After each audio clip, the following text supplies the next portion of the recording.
Oiê, vamos falar de barroco? Sejam bem-vindos a mais um vídeo, a mais uma explicação. E hoje a gente vai falar de um período literário muito importante para a gente poder começar a se falar de literatura brasileira, e também vamos falar do que aconteceu em Portugal nesses dois períodos, do período literário, e também que a gente vai ver até mesmo como um estilo de arte em escultura, em outros quadros, até em música, que é o barroco. Não é incomum que você encontre que algumas tendências aconteçam tanto na parte da literatura quanto na parte também de música e teatro, e também de até estruturas como a arquitetura. Então é por isso que quando você for pesquisar sobre o barroco, é provável que você ache até informações de quadros de arte.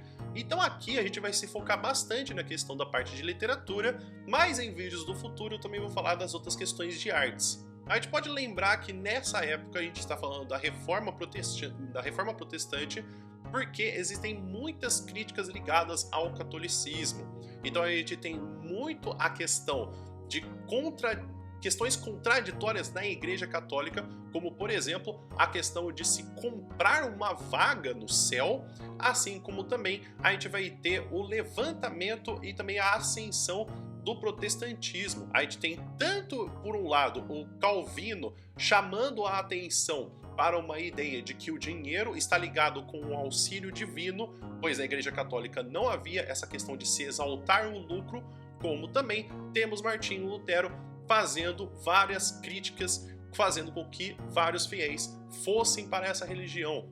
Porém, 3 décadas depois, a gente tem a instauração da Contra-Reforma. Isso vai fazer com que a Igreja Católica mude sua perspectiva e sua postura, também estabelecendo até mesmo algumas questões bem rigorosas, como por exemplo a implementação do Index, que proibia a leitura de alguns livros pela parte dos católicos. Além disso, uma outra informação muito importante é a criação da Companhia de Jesus, que a gente vai ter também eles passando por várias outras partes do mundo, mas especificamente no Brasil. O que acontece nesse período é que há um contato muito maior com as relações do fim da vida e da questão do maneirismo. A gente precisa lembrar que pode ter retomado sim algumas questões de uma idade medieval, fazendo com que Espanha e Portugal ficassem por muito mais tempo no barroco do que relacionado com outros países. Há um afastamento na questão do pensamento racional e uma reaproximação com questões religiosas e até mesmo do caráter e da finitude do ser humano. A gente precisa lembrar que mesmo que retomaram-se esses assuntos e essa postura não se voltou ao pensamento medieval. A gente tem um avanço tanto na eloquência, em como se escrevem os poemas, até mesmo da postura que existem das pessoas nesse período, mas como existe sempre uma questão de que um racionalismo extremo faz com que haja uma decadência da sociedade e volte para um sentimentalismo extremo.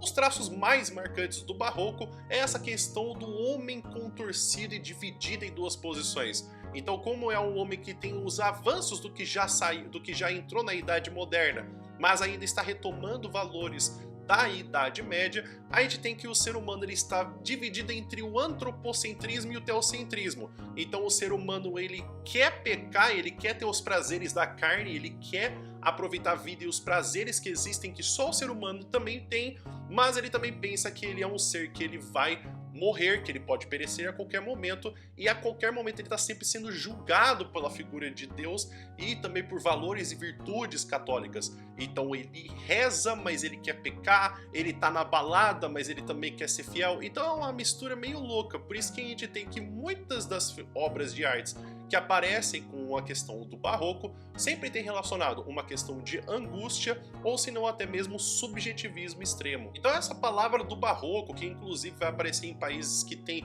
um racionalismo que foi até exacerbado, como é a questão da França, Inglaterra e Holanda, e também vai se levar como um período literário muito importante nesses países, ele tem uma origem meio controversa, mas ele é como se fosse a nomenclatura para algumas pérolas irregulares e principalmente que tinham pouco valor ou até mesmo de coloração negra.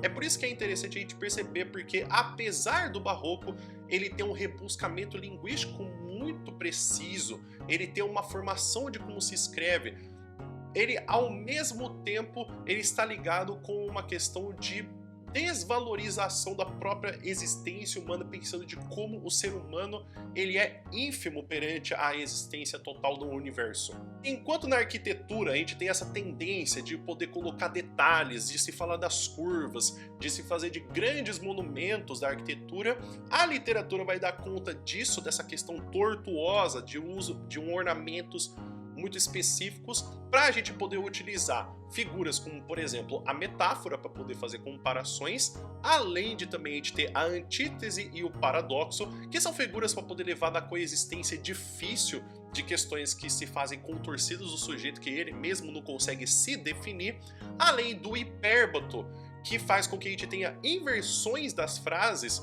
para poder a gente ter contorções do sujeito, então uma tendência que a gente não segue a ordem que é prevista na norma padrão, mas mostrando como é difícil até mesmo para o próprio eu lírico poder conseguir formar uma frase, então ele aparece o sujeito no final da frase ou no meio. Além disso, também temos a hipérbole, para poder falar da perplexidade do ser humano nesse contexto tão tumultuoso. Além disso, também temos a questão de uso de aliteração, assonância, elipse, como formas de a gente poder ter a musicalidade ao longo dos poemas. Mas mesmo que aqui se fale dos sentimentos, o ser humano do barroco ele ainda precisa se afastar do ideal medieval e se mostrar como um ser que evoluiu na questão de após o classicismo e também na questão do quinhentismo. Como, por exemplo, a gente tem temas como a questão da fugacidade do tempo, a crítica à vaidade e as contradições do amor, como também a fragilidade da vida. Porém, perceba que nessa questão a gente não tem o saber puramente racional do classicismo. Não é uma tentativa de fazer um teste ou provar um conhecimento ou mostrar que se sabe mais, mas uma relação muito mais ser humana, muito mais tátil, muito mais que você consegue se sentir e se representar do que a gente tinha no classicismo.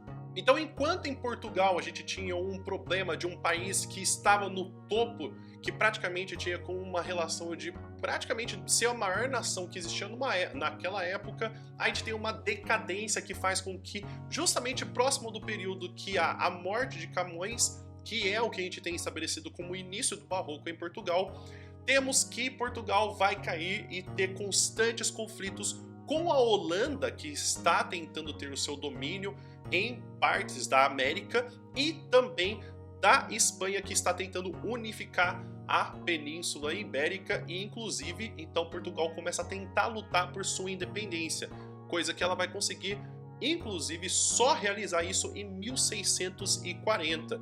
Então ela vai começar, o Barroco em Portugal vai começar em 1580 com a morte de Luís de Camões e vai se continuar até 1756 com a fundação da Arcádia Lusitânia e o surgimento de um novo estilo que a gente vai conversar depois sobre o arcadismo. Já no Brasil, com o Brasil colônia e inclusive com a retirada da capital do Brasil de Salvador para poder se passar para o Rio de Janeiro, então saindo dessa situação que a gente tinha da questão da cana-de-açúcar, além de também da questão da questão que a gente tem da passagem da economia para o Rio de Janeiro, começando a se explorar os ouros que existem nas minas em Minas Gerais, a gente tem também a publicação do início do Barroco no Brasil em 1601 com a obra Prosopopeia de Bento Teixeira. Vale lembrar que é muito difícil a gente conseguir estabelecer de fato a literatura brasileira começando com o Barroco no Brasil, a partir do momento que a gente precisa tanto de publicações com frequência, além de um povo que poderia ler, e também da questão que a gente tem da cultura sendo externalizada. A gente tem tanto a questão do Brasil ainda ser colônia de Portugal, como também as questões diplomáticas e culturais de escrita e produção. Então, nós temos um começo de manifestação de literatura no Brasil, sim, mas ainda é complicado se dizer como se fosse legitimamente brasileira. E esse período vai se estender até 1768 com a publicação de obras poéticas de Cláudio Manuel da Costa, que vai começar o arcadismo no Brasil. Você pode perceber que talvez a questão é que sempre Portugal vai começar um pouco antes dos seus períodos literários e Brasil vai se estender um pouco depois ou começar depois também por conta desse problema que existe de que as tendências começam em Portugal, na Europa, existem os estudiosos, existem os escritores que vão para Portugal para poder conseguir estudar esses períodos e aí voltam para o Brasil para poder trazer esses elementos. Além disso, a gente precisa ver também algumas características muito comuns na questão de estilo e de estética do barroco. O primeiro deles que a gente tem como o cultismo ou gongorismo. É muito comum que esse estilo apareça em poemas, tanto para a gente poder brincar com as palavras, então pelo significado ou pelo sentido que ela possui, assim também como a gente tem um jogo de imagens sendo construídos pelas figuras de linguagem que se utilizam, ou até mesmo pelas construções sintáticas. Isso faz para poder conseguir mostrar tanto um rebuscamento pela precisão das palavras, como também até mesmo o rebuscamento de se saber palavras específicas para situações. Então aqui tem um exemplo de um poema do cultismo ou do gongorismo para você poder perceber aqui na A Morte de F. Este jasmim que Arminhos desacata, essa aurora que Nácariza viva, essa fonte que ao Jôfares deriva, essa rosa que púrpuras desata. Troca em cinza voraz, lustrosa prata, brota em pranto cruel, púrpura viva, profana, em turvo pez, prata nativa, muda em luto infeliz, terza escarlata. Jasmim na alvura foi, na luz aurora, fonte na graça, rosa no atributo, essa heróica deidade que em luz repousa. Porém, fora melhor que assim não fora, pois a ser cinza, pranto, barro e luto, nasceu jasmim, a aurora, fonte rosa. Então perceber que a gente tem nessa construção não só o uso e também a figura que vai se ligando com as palavras que são utilizadas ao longo do poema, que é a questão que a gente tem tanto das palavras de jasmim, aurora, fonte e rosa, como também essa ligação que a gente tem desse fusionismo, que é essa ligação que existe tanto das ideais renascentistas e dos ideais medievais. Então temos essa visão dessa mulher perfeita que tem essas características bem clássicas do medievalismo, porém ligado com um pensamento renascentista da figura que existe da fugacidade da vida. Então tem essa exaltação da beleza da mulher, porém que agora ela está morta, ligando essa questão com cinza, pranto, barro e luto dessa relação da fuga da vida.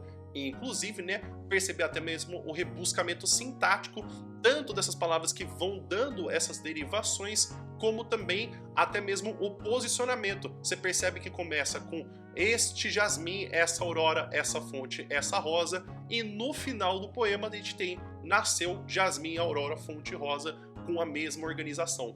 Já o conceptismo ou o quevedismo é o que a gente vai ter com uma figura ligada muito mais com a prosa ou até mesmo com as figuras que a gente tem no teatro, que dá valorização no conteúdo. Se o cultismo vai fazer a figura de usar as palavras com uma figura estética, nós temos aqui então no quevedismo, o conceptismo como conteúdo sendo muito mais valorizado. Então tem essa ideia das informações e no pensamento de raciocínio que vão chegar a uma conclusão e que dão até prazer para o leitor que acompanha essa linha de raciocínio para poder conseguir ligar com algumas relações que existem tanto temporais como atemporais. E para a gente poder ter um exemplo do que teríamos como escrita do que se relaciona com conceptismo ou até mesmo quevedismo, a gente tem aqui uma das partes com o do Padre Antônio Vieira em um dos seus sermões, que ele critica esse estilo cultista, falando como tem que ser muito difícil de ser escrito e, na verdade, tem que se opor. Será, porventura, o estilo que hoje se usa nos púlpitos um estilo tão empeçado, um estilo tão dificultoso, um estilo tão afetado, um estilo tão encontrado, toda a arte e a toda a natureza? Boa razão é também essa. O estilo há de ser muito fácil e muito natural. Por isso Cristo comparou o pregar ao semear. Não fez Deus o céu em xadrez de estrelas, como os pregadores fazem o sermão em xadrez de palavras. Se uma parte está branco, da outra há de estar negro. Basta que não havemos de ver um sermão de duas palavras em paz? Todos hão de estar sempre em fronteira com o seu contrário? Como hão de ser as palavras? Como as estrelas. As estrelas são muito distintas e muito claras. Assim há de ser o estilo da pregação, muito distinto e muito claro. Perceber que aqui o que a gente tem como essa questão é o próprio conteúdo, que vai se baseando na questão de como existe esse raciocínio lógico que é chamado de silogismo, que é nada mais que baseado na arte da dedução. Então você consegue apresentar as premissas, então geralmente duas, que vão gerar uma terceira proposição lógica. Existe também que às vezes vão acontecer algumas coisas chamadas sofismas, que é quando a gente tem uma ilusão da verdade, porque a gente tem estabelecimentos de frases que são verdadeiras, porém o que vai acontecer é que ela gera um resultado que na verdade ele não é o verdadeiro. Então é isso, pessoal, espero que vocês tenham entendido, espero que vocês tenham gostado. Inclusive depois a gente vai estudar dois escritores importantíssimos para a gente poder entender mais essa questão que a gente está falando do conceptismo e do cultismo, que é o Gregório de Matos e também o Padre Antônio Vieira. Então aqui a gente termina a parte do Barroco, tanto do contexto histórico, como o que aconteceu em Portugal e o que acontece no Brasil. Você ficou com alguma dúvida? Você quer que eu leia alguma coisa específica desses dois escritores que eu falei? Você quer que eu fale de outro escritor que também apareceu nessa época do Barroco, como por exemplo o Bento Teixeira? Escreve aqui nos comentários para eu poder saber e criar um bom conteúdo para você. Inclusive, queria agradecer a todo mundo que está se inscrevendo no canal, deixando uma curtida e inclusive deixando comentários muito fofos. Isso pode não parecer, mas faz o meu dia e às vezes faz até minha semana quando eu vejo que vocês estão utilizando o conteúdo e gostando. Inclusive, se você quiser continuar estudando literatura sozinho, você pode acessar meu drive aqui embaixo, que tem tanta parte de PowerPoint com resumos também de outros livros e também explicações de outros períodos literários, para você poder continuar estudando e fazer com que a literatura seja sua amiga. Inclusive, se você quiser vir estudar literatura comigo, tanto para você poder entender os períodos literários, como outros escritores e obras de vestibulares específicos, tem meu curso aqui embaixo que você pode utilizar um cupom, inclusive, para você poder pagar apenas R$40 para ter acesso ao curso completo. Caso você não goste, você tem 30 dias para poder pedir o reembolso. O vídeo vai ficando por aqui. Muito obrigado por ter assistido e ter ficado até aqui. Espero que você tenha um bom dia, que você fique bem e a gente se encontra num próximo vídeo. Até mais!